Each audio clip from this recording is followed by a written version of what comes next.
Easy.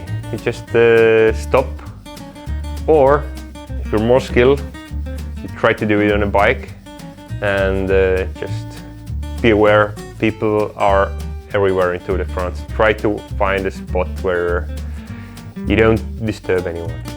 So that was a tricky skill that I actually learned because I came into cycling quite late.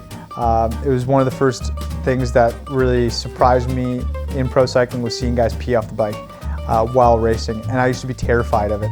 I remember one of my first races, I saw a pro going 70 kilometers an hour peeing off the bike, and I just couldn't imagine doing that, especially crashing at that speed with my privates out.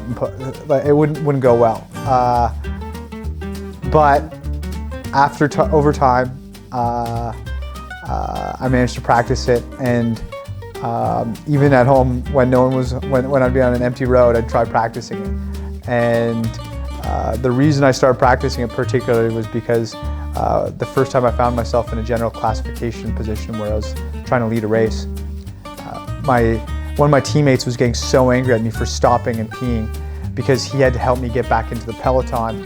And obviously he wasn't as strong as I was because he wasn't a GC rider, and it was very difficult for him to get me back into where I was. And it makes my teammates' lives a lot easier if I'm able to pee off the bike and not stop and then have to pull to the side of the road and help draft me back into the peloton. So a valuable skill that I learned over time. Took me a long time to figure out, took me a long time to learn to relax and let it go, but now I'm pretty good at it.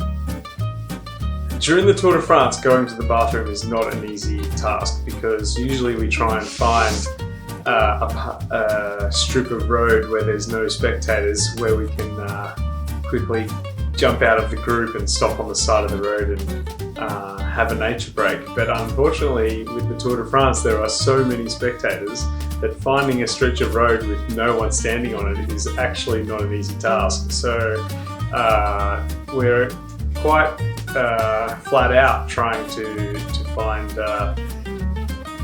vacant spots of road where we can have a small nature break. So having a nature break in the Tour de France is not as easy as you think.